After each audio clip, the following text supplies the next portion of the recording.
Hello, I'm going to share how I apply STEP in my PE lesson. The first sport that I'm going to share is darts, and space is easily applied in this game, as we can adjust the distance between students and the targets, and we can also adjust the scoring areas. For example, if the target is on the blackboard, we can adjust different scoring area or zone. We can adjust the size by drawing circles easily. And if the target is on the floor, we can use different equipments like cones or hula hoops, and we can adjust the difficulties by adjusting the number of hula hoops and the size of hula hoop. And I think that darts should not be only played in one way. It can also play in horizontal way and a vertical way, and you can see it in the video.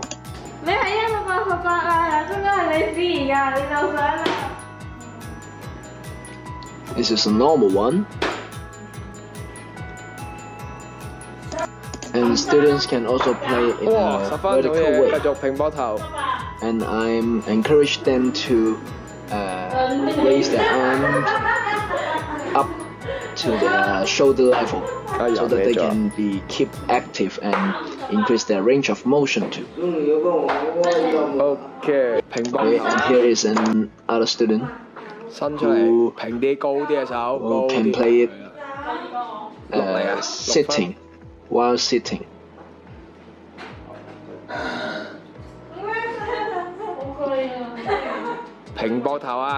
Okay, I still encourage them to raise their arms at their shoulders level. For the equipment, we can use the normal darts board and the darts, and we can also use some darts with magnets, as you can see in the video, so that the darts can and also we can buy different materials like this one, so that it can place it on the floor or on the wall. And for some students who cannot perform this kind of fine motor movements, like they cannot hold small tiny things, they can play it with beanbags or a ball with a bigger scale of it. And for people, they can definitely practice it alone if we got enough equipment and if they have the safety awareness. And they can also have game time in a group of 2 athletes and with 1 referee, and they can also play team games. And you can see it in the video. And to finish the flow, just communicating with the referee, like telling the score. And you can see there are Google calculator for them to do some calculation, whether it is addition, subtraction, or multiplication. And in the other video, as you can see, there are different scoring zones in this step. That's so that they can improve their mathematics skills and also multiplication skills, because there are different types of game when we play darts. Now I'm going to talk about how I teach serving skills in volleyball. Let's have a look at the setting. We have a net at the middle, we have inbounds line, and we have barriers at the back. The task for the student is simple. They have to serve inbounds to the other court, and they are not asked to serve in a specific way. They can serve in one hand, they can serve in an upper arm or lower arm, whatever they feel is comfortable. And this setting, they can move forward or backwards as they need, but they know that the ultimate goal is for them to serve at the really back of the court. And the middle of the net is a little bit lower, so that if we got a student who have who do not have enough power, they can sit in the middle. Let's have a look. Okay, this one she use upper arm. This one upper arm 2. Yep. And most of the ball will stay under the net, or they can pass it to the other side. At these settings, both sides of students can also be athletes or helper. If they got 2 balls, they can roll it under the net to the other side as a helper. And this is a drill that for me to teach students to learn about the 3 passes rules in volleyball. We set up a net, and we set up a ball with a bouncing wire right in the middle at the top of the net, so that the ball can be left hand side or right hand side easily. And student needs to hit the ball 3 times or less to make the ball to the other side. This is their task and their goal, and it can be played in a group of 2 or 3. If we include referee, there will be 3. There will be 3 of them, and it can help them to know more about the 3 passes rules and also the counting skills, like 1, 2, 3, then the ball should be going the other side. And for the step here, it is just for him to get enough height to play with the other wheelchair students. So we can be creative at any time.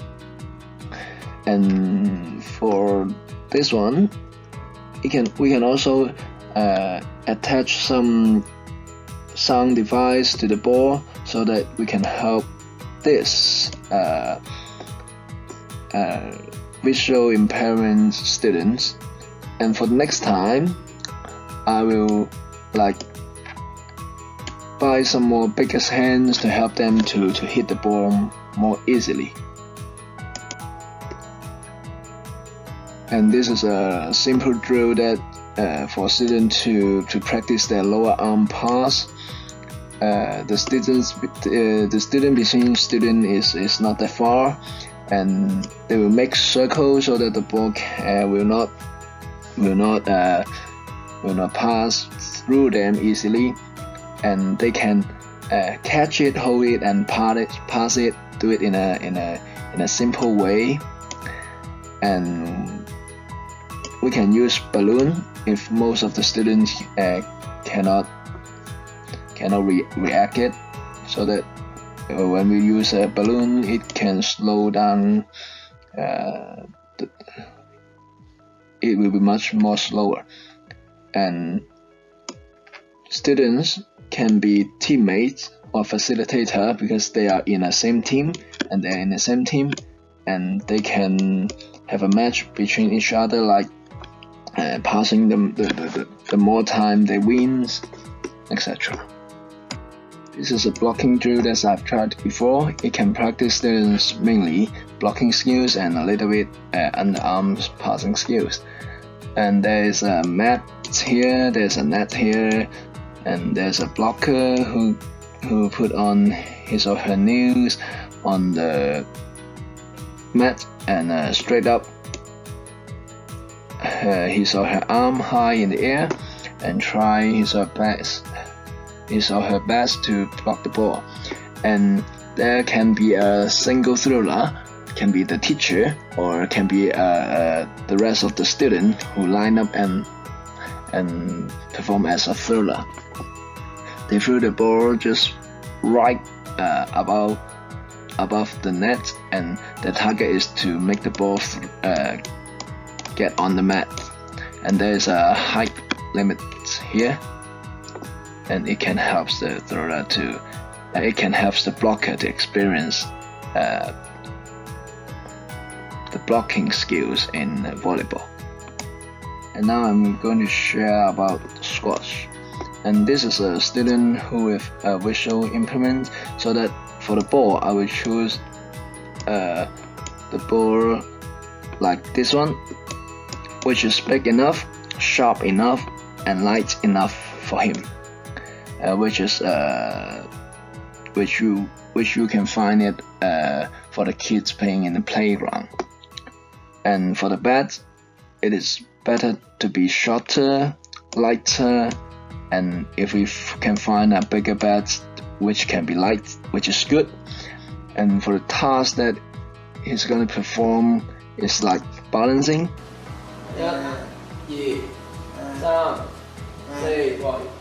Okay, and hitting.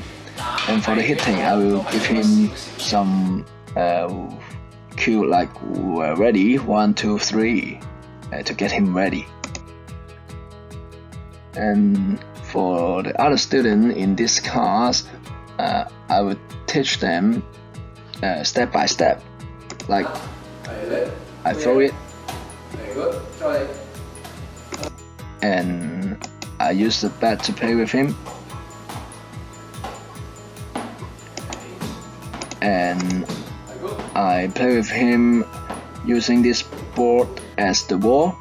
And you can see here is a tick, put it on the wall, and it is put it right higher than it used to be, because if the ball go higher, he can have more time to react and prepare for the next hit. So that's why I put it higher than it needs. And if students can play with students, I will ask the student in the previous slide to balance a ball with 5 seconds to help the teammate to get extra point. And for the sport-related fitness test, agility, the space should be standard so that they can compare their agility with each other, and it can either jump or step in or out. This is the adaptation, and the other people can be time recorder and counter. And for the sport-related fitness reaction time, the equipment we use should be a 1 meter ruler, so that it helps students to experience how it feels. And the other students can learn more about how to do measurement reading. And this is my sharing. Thank you.